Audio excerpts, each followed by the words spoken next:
Khalistani funding case में NIA का action.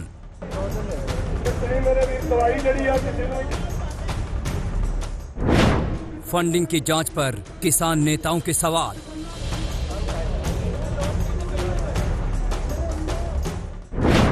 NIA के समन पर अब सियासी घमासान।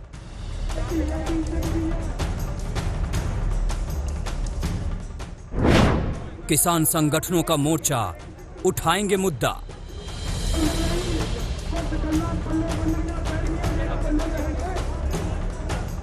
ये ਜਿਹੜੇ ਨੋਟਿਸ ਭੇਜਣ ਦਾ ਕਾਰਨ ਸਰਕਾਰ ਜਿਸ ਤਰ੍ਹਾਂ ਕਿ अखलाकी हार ਜਿਹੜੀ ਆ ਉਹ ਮੰਨਣ ਨੂੰ ਵੀ ਤਿਆਰ नहीं।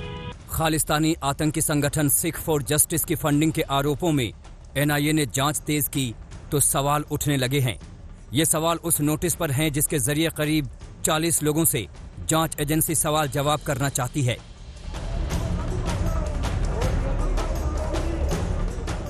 एनआईए ने 40 लोगों को नोटिस भेजा है। उनमें से कई चेहरे किसान आंदोलन से भी जुड़े हैं। जो इसमें लंगर लगाएगा उसको एनआईए के नोटिस, जो ट्रांसपोर्ट गाड़ी से यहाँ किसानों को लेके आएगा छोड़ के जाएगा उसको एनआईए के नोटिस, जो किसान इसमें थोड़ी सी सरकार को सख्त भाषा में बोलते हैं उनको एनआईए का नोटिस। तो सरकार इतनी कमजोर दुर्बल कब से हो गई? एनआईए की लिस्ट में पंजाबी एक्टर दीप सिद्धू और उनके भाई का नाम है। उनमें से एक नाम किसान नेता बलदेव सिंह सिरसा का भी है, जिन्हें आज बतौर गवाह एनआईए के सामने पूछताछ के लिए पेश होने का नोटिस है। लेकिन जानकारी के मुताबिक उन्होंने निजी वजह और स्वास्थ्य का हवाला देकर पेश नहीं होने का फैसला किया है।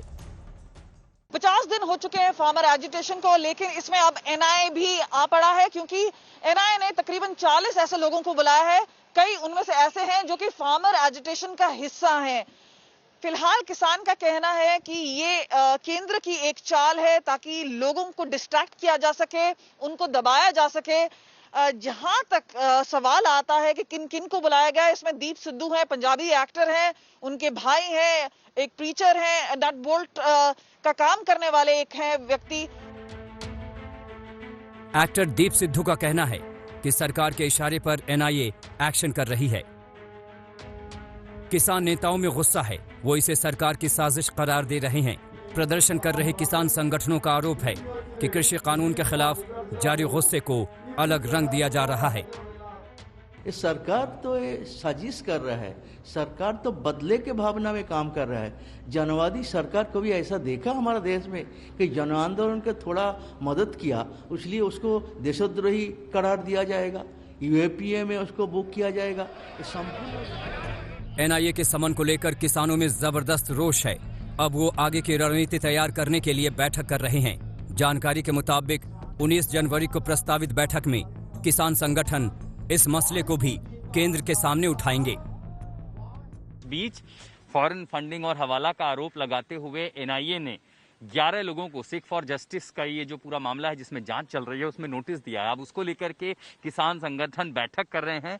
हालांकि पिछली बैठक में किसानों ने, जो किसान नेता हैं, उन्होंने ये मुद्दा सरकार के सामने उठाया था और हमें जो जानकारी मिली है वो ये कि अगली जो बैठक होगी सरकार के साथ, उसमें भी जो किसान नेता है वो सरकार के सामने इस मसले को उठाएंगे। किसानों का आरोप है कि सरकार आंदोलन को दबाने के लिए किसान नेताओं को, उनके संगठनों को, उनके समर्थकों को परेशान कर रही है, झूठे मुकदमों में या झूठे केस में परेशान करके दबाव बनाना चाहती है।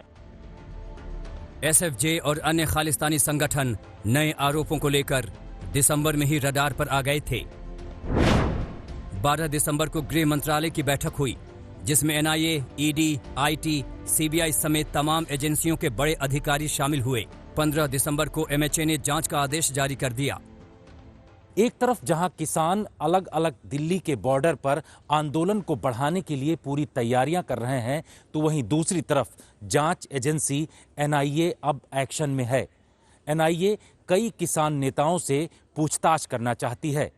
ये पूछताछ एसएफजे यानी सिख फॉर जस्टिस से जुड़े हुए मामले पर एनआईए करना चाहती है।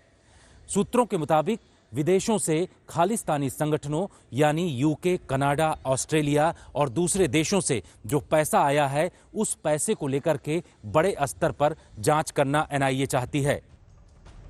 एनआईए ने जांच शुरू कर दी। आरोपों के मुताबिक एसएफजे कई देशों में किसान आंदोलन के समर्थन के बहाने हंगामा कर रहा था। उसके साजिश में बब्बर खालसा इंटरनेशनल खालिस्तान जिंदाबाद फोर्स, खालिस्तान टाइगर फोर्स भी शामिल हैं। खालिस्तानी संगठन देश के कई एनजीओ को फंडिंग भी कर रहे थे। खुफिया एजेंसियों के मुताबिक एसएफजे शंभू बॉर्डर के आसपास के लोगों को खालिस्तानी झंडा लेकर प्रदर्शन में शामिल होने के लिए भी उकसा रहा था। सिख फॉर जस्टिस वही संगठन है जिसने 26 जनवरी को लाल किले पर खालिस्तानी झंडा फहराने का ऐलान किया था। ऐसा करने वाले को 2.5 लाख अमेरिकी डॉलर इनाम देने की घोषणा की थी। अब एनआईए ने शिकंजा कसना शुरू कर दिया है। दिल्ली से कमलजीत संधू, आशुतोष मिश्रा और जितेंद्र बहादुर सिंह के साथ आज तक ब्यूरो।